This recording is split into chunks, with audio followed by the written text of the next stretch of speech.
揭秘纽约零下20度，靠1882年的管道活着。美国地铁是世界上为数不多的24小时运行的地铁。纽约的地铁全年24小时不停运。纽约地铁的秘密，纽约蒸汽制冷的原理。谁能想到曼哈顿街头冬天冒白烟的百年老古董，一到38度的酷暑天就成了制冷的救世主。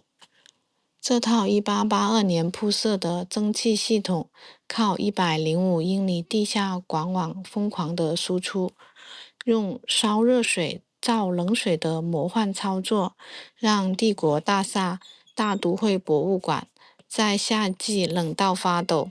它硬生生地扛住了纽约能把电网杠崩的夏日用电高峰。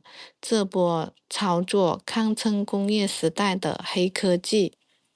它几乎不靠电，全靠蒸汽驱动吸入式的制冷机来搞事情，让188度的高温蒸汽瞬间地凝结出了4度的冰水，顺着管网送进全层的建筑，节省了60%的电，相当于把电厂的废热变成了夏日的清凉。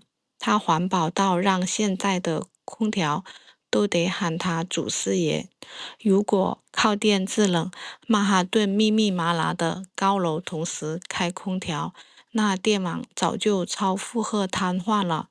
多亏了这140年的老系统，直到今天还是很靠谱。但是这100年的老伙计也是有一点小脾气。管道在188度工业热制高温的蒸汽和4度冰水之间反复的切换，老化的速度翻倍。每年的冬天就得派工程师24小时巡逻来给它体检。虽然105英里的管网只覆盖了曼哈顿的核心区，即便如此，它仍然是全世界最大的城市蒸汽系统。冬天供暖，夏天制冷，全年消毒烘干。它是真正的纽约地下生命线，从零下20度的暖笼到38度的冰笼。这140岁的蒸汽管网才是纽约最硬核的四季调节器。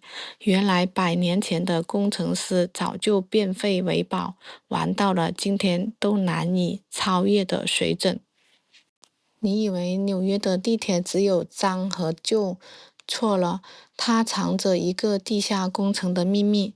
150年前，有个发明家叫做比奇，在服装店的地下偷偷地挖了一条靠大风扇吹着车厢走的地铁，车站里面还摆放着钢琴和喷水池，比现在的星级酒店还要豪华。可惜他只存活了3年，直到31年以后，1904年，纽约的第一条以电力为驱动的地铁正式通车，全长大约9.1英里。它被视为一项工程的奇迹。轨道是下沉式的，设计比早期的伦敦地铁还要深，就是为了躲开密密麻麻的摩天大楼的地基。他们用挖大沟再回填的土办法，硬生生地铺出了现在还在跑的1到6号线。这些元老线路至今还留着镀金时代的影子。但是说实话，纽约的地铁就是一个矛盾体。粗糙的真实，夏天部分原始线路的站台和老车厢没有空调，温度能飙升到95°C，就像进入了小型的桑拿房。站台偶尔也能看到老鼠窜来窜去，密密麻麻的管道像蜘蛛网，脚下还呼呼地冒着热气。但是它又牛得离谱。24小时全年无休，36条线路覆盖了5大区，每天要拉320多万人，暴风雪天照样准点。来纽约坐地铁有3件事情一定要牢记了。第一件事情就是要下载离线地图，因为地铁里面是没有信号的。穿舒服的鞋子，地铁里面的楼梯多到你的腿软。第三件事情就是深夜的时候要结伴而行，别单独的待在空的车厢里面。在纽约坐地铁，你别嫌它旧，它可是见证了纽约的崛起到大萧条，再到纽约的复兴。它是一个移动的博物馆，它不完美，但是它沉淀了100年的故事。纽约地铁的秘密，纽约冬天的白烟，竟然是100年的老古董。你以为曼哈顿的街头的袅袅白烟是污水管道冒的脏气吗？错了，这是埋在地下100多年的超级暖气管道在喘气。1882年的时候铺的这蒸汽管道，比爷爷的爷爷辈还要老，现在居然还在给帝国大厦、大都会博物馆等等这些地标供暖。更绝的是，这个系统的80%的蒸汽都是发电厂的余热，相当于把废物变成了黄金，又省电又环保。别看外面的天气已经到了零下20多度，裹着石棉马和混凝土的管道里面，蒸汽直接飙升到了150度，冻不死的地下暖炉说的就是它，你知道吗？NYU 医院里面全是靠它在消毒器械，即使停电了，手术室照样能转。林肯中心屋顶的积雪也是靠它在融化的，不然早就塌了。就连百老汇深夜的热狗摊都是用它在保温的，凌晨3点你都能吃到烫嘴的快乐。纽约人都说，夏天恨它把街道烤得像蒸笼，可是冬天停电的时候，它比市长还要靠谱。这套出力又实用的系统，冬天供暖，夏天制冷，全年连轴转，就像纽约人的性格直来直去的背后啊，全是贴心的温暖，但是它也有烦恼，每年漏气的损失大约是1.5亿美元。可要是改造呢，就得挖开整个曼哈顿。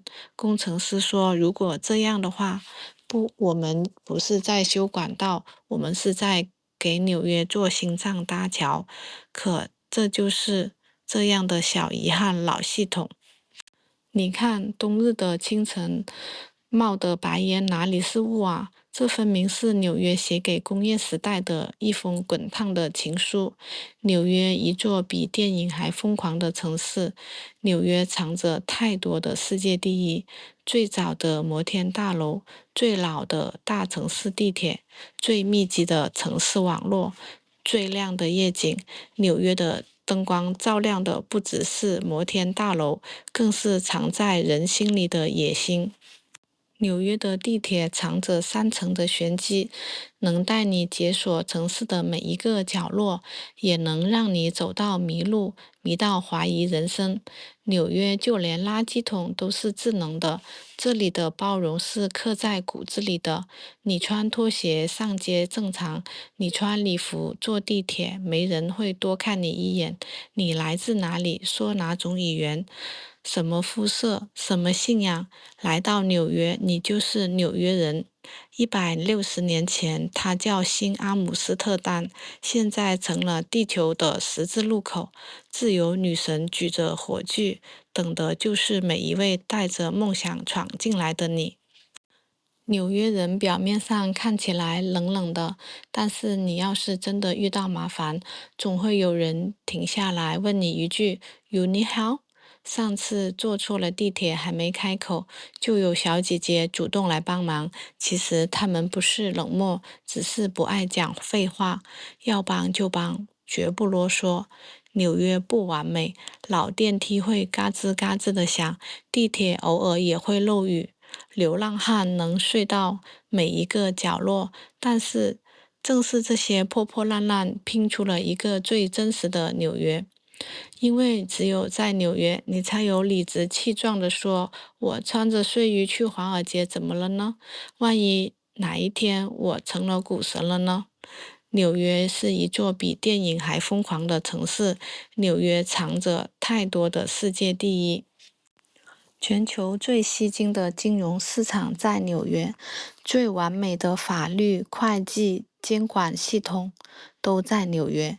今日的纽约汇集了太多的历史悠久的财富，纽约稳坐世界城市财富。